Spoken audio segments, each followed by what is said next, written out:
Hey everybody, Nat C Jones here, the Master's Facilitator. Yes, that is me.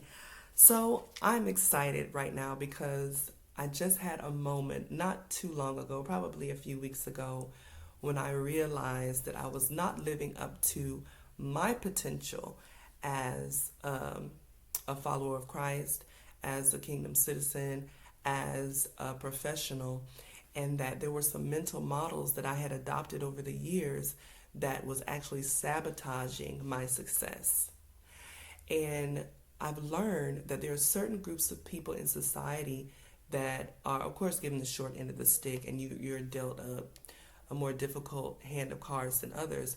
But not only that, but we're taught through media, we're taught through our families, we're taught through even our churches to not go for the stars, not shoot for the stars, to just settle.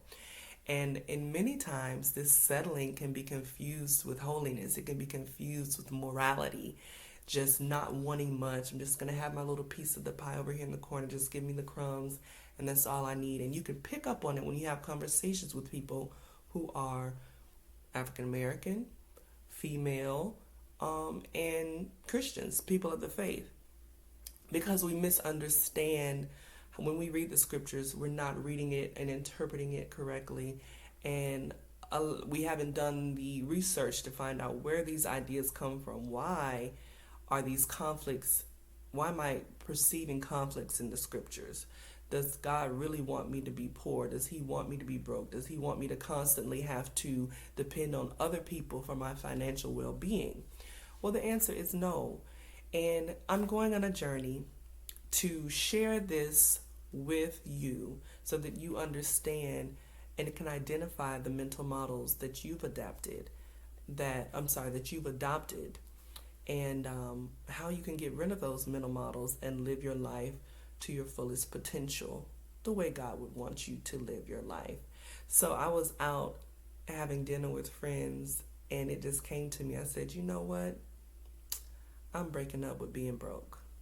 Now, being broke can mean a lot of things to a lot of different people. My definition of broke may not be your definition of broke.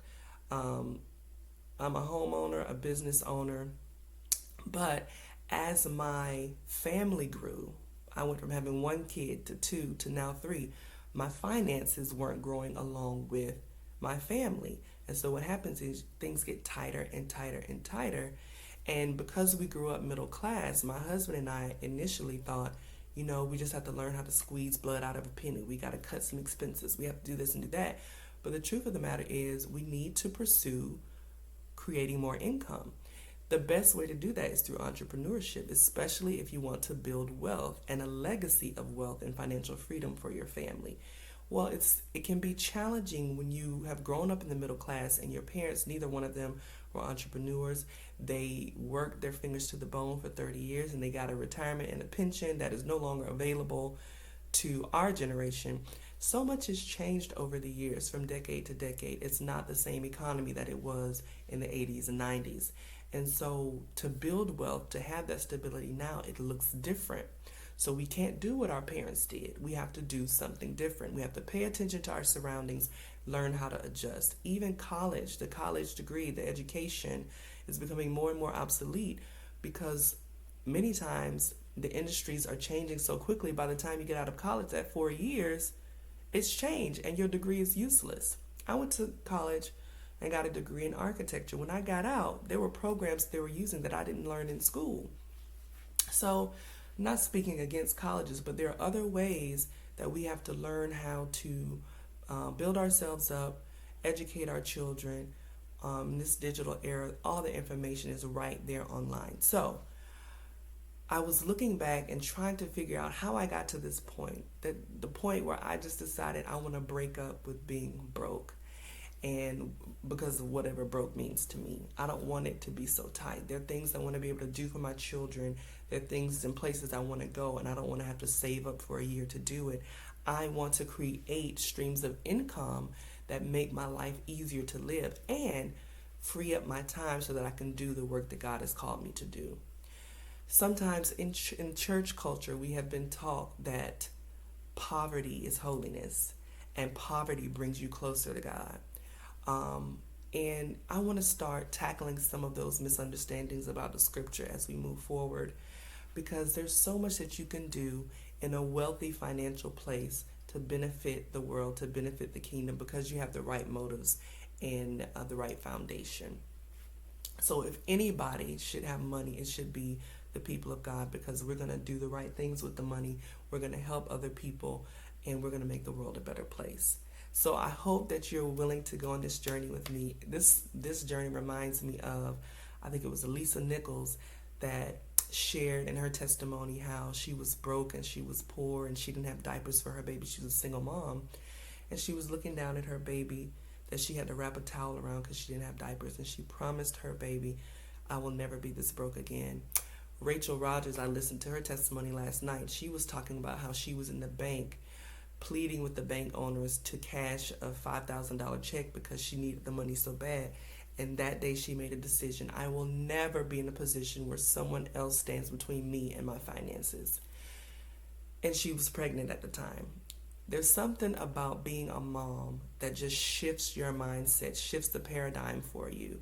You want more for your children than you have for yourself. Even if you had a great upbringing, as I did, I had a great upbringing. My children need more than I needed. Times have changed, and I'm willing, and I know you're willing, any mother out there, willing to go through whatever it takes to make sure that your children have what they need and that they start at a higher point in life than you had to start. My goal is for my children to have their own house before they graduate from high school, and that if they don't want to go to college, they can work for the family business that is already lucrative. This is not something that's already happened in my family. I've noticed it in Jewish culture and other cultures. I haven't seen it in my family, but the trajectory starts here. It shifts with me because I'm making a conscious decision. I'm being intentional about where I'm going to put my focus for my life and for my family. As a mother, as a wife, and as a child of God, I have the power and the intention to design success for my life. And it's going to not only bless me, but everybody connected to me. Will you join me in this journey? And if this message is just pricking your ear, or it's speaking to you, and you've been thinking about the same things, I want you to join me in this journey. We're going to go through steps to reach our success. We're going to get rid of baggage. We're going to dive into the scriptures and interpret them correctly in context, so that we can understand what God really wants for us and how we can be empowered to do the things that He has called us to do. I broke up with being broke, and I feel so good. And hopefully, if you're broke, you'll break up with it too. I'll see you guys next time.